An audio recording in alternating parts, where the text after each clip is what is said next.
This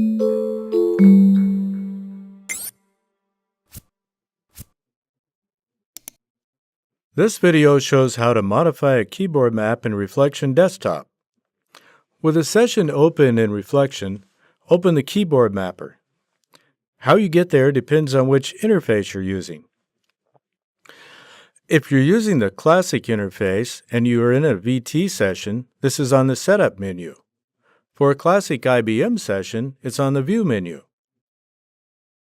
Or if you're using the ribbon, it's on the Tools tab. We'll change the mapping for a couple of keys. First, we want to map a key to open a web URL, and then we'll map the star key on the Numpad to map to a text value instead of a mathematic value. Now a keyboard mapper will enter Ctrl F10, but we see that this key is already mapped, and we don't want to change it, so we need to choose another key. Ctrl+W looks clear. Now we'll select to map this key to an action. You can map keys to a variety of predefined actions. These actions are organized into the group shown on the left of the window. You can use actions that send keys or text, launch applications, open web URLs, and run macros, along with other actions. You can even set up a sequence of these actions and string them together into a task. We'll map an action to open a URL.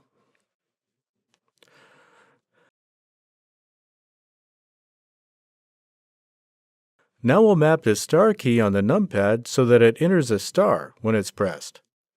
When we enter the star key on the Numpad, we see that it's already mapped. But we know we want to change this, so we'll go ahead and modify it. In Select Actions, we'll select Send Text, and then map this key to a star instead of multiply.